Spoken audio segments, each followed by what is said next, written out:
Hey, what's up, everyone? Ralph here. So back in 2022, Seattle implemented this law called the Pay Up Bill, and what this bill essentially did was that it made sure that gig workers, anyone in the food delivery business, like in the restaurants, DoorDash, Uber Eats, it made sure that they receive a minimum wage of $20. However, what they're finding out is that these gig workers are making less money than they did before the minimum wage was implemented. So why are they making less money? Well, they're making less money because less orders are being filled. So why are less orders being filled? Well, customers are finding that it's more expensive now to make these orders. So therefore, they're refusing to even make orders. So therefore, it's hurting these gig workers from making more money. So why are these less orders being filled? Why is it more expensive for these customers? Well, that's typically what happens when you artificially raise the minimum wage, and you're seeing this across the country in certain states where these businesses will do they'll do certain things, right? They either close down the business or they'll lay people off, or what you're seeing around the country is that they're passing the cost on to the customer. You see that with McDonald's, right? The Happy Meals, the Big Mac meals are costing like $18, so they're gonna pass that cost on to the customers. And you see a lot of these people, especially in Washington, they're saying, okay, the fees are more to make these orders, so they just foregoing and just saying they're not gonna make these orders. So therefore, these gig drivers are making less money.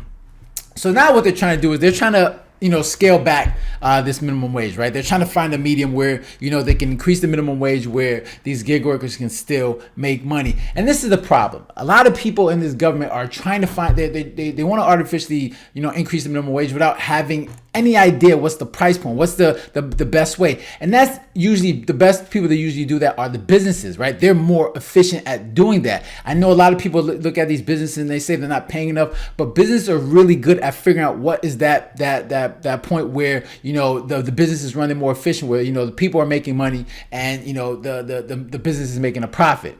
However, I know for a lot of people they're expecting that these drivers should be making this living wage. It's a gig job, right? It's not something that you're supposed to be living off of. It's something that you do on the side, right? Something that you make extra money with. You shouldn't be relying on this to make full-time income, right? If you wanted to make some extra money, this is what it's there for. But a lot of people are just relying on this gig job to support a family, and that's not what it's designed to. So when you have these people in government saying, okay, we implement a minimum wage, and now they're finding out that these gig drivers are making less money, all you're doing is hurting them. Okay, you're hurting them, and at the same time while you're trying to help them, you're actually hurting them. Why? Because you have no idea of figuring out what the price point is for when it comes to starting these businesses. And this is the thing you need to understand. If Uber, all these companies, Uber and Uber Eats or whatever, we're not paying enough, right? Paying the workers enough. What the workers would do is just like, all right, you would find that workers would just quit. They would leave. And these companies would find out, all right, why are people leaving? Why are we not, getting enough drivers? And they would figure out that maybe we're not paying enough. So what that business would do is like, all right, we need to increase the pay. And then once they start seeing more drivers come in, they've figured out that price point, and they say, okay, this is the spot that we need to leave it at and run a profitable business. If they can't, then guess what? They're going to go out of business, right? But when you have the government come in there and increase the minimum wage, all you're doing is making things more expensive, and you're just going to end up hurting people, hurting the business in the long run. So here's an article talking about it, sir. It says on Newsweek, it says $20 minimum wage backfires as restaurants see orders plummet. Okay, so it says the law calling for a $20 minimum wage has led to a brutal backlash as customers opt out of ordering delivery in Seattle, Washington. The Seattle City Council is in the middle of deciding whether to pass a new law that would adjust its prior pay-up bill that went into effect in 2022.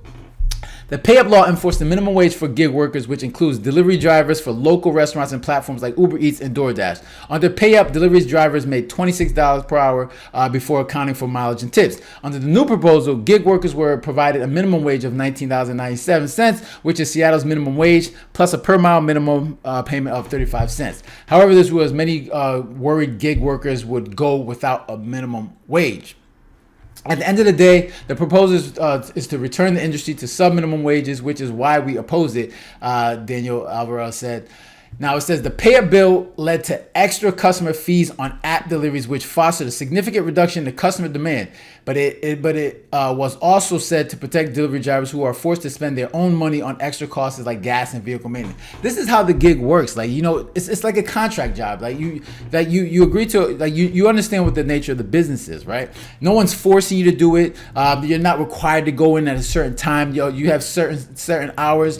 Like, you just go in there, like, all right, go in there, do your deliveries, and you can stop whenever you want to, right? And that's usually how these things work. And of course you're gonna have to cover your own costs. You're using your own vehicle, but these are things that you choose to do. These are things that you just do on the side. It's not something you want to make a career out of, right? It's just something you make a little extra money. And when you do these things, it's just going to make it more expensive for the customers. And customers are going to be like, yeah, you know what? I'm not going to do it, right? It costs me more money to do it, so I'm just going to forego it and then not order out, order food. And that's just going to obviously hurt the people that are, the drivers.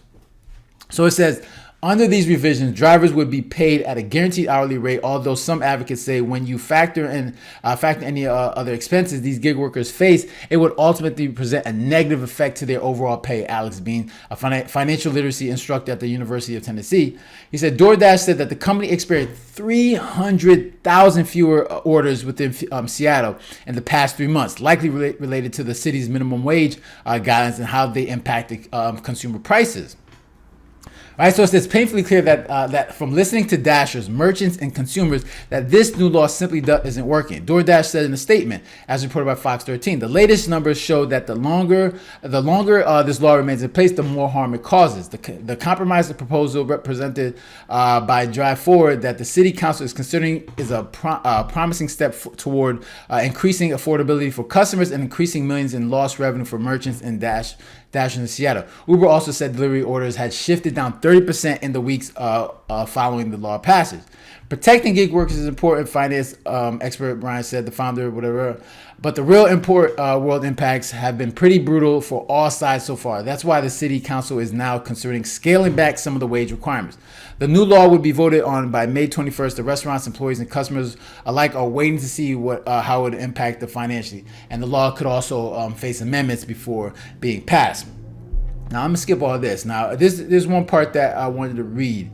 It said, all right, so Bean said Seattle and other major cities are struggling to figure out how to pass minimum wages that fit the financial needs of employees while not harming the local economy. There seems to be a universal agreement that these workers deserve better wages and that they were reviewing, but it's difficult to know exactly how much employers can give while also turning a profit. See, that's not your job. It's not your job to figure out what that number is. It's the business's job because they're better at doing it. All these people in government has never started a business. They've never run a business. They have no idea how to do it, but yet they want to implement laws that essentially can harm the business. Let the businesses do that. Let them figure out. They're better equipped to do that. This is what they do. This is what they know.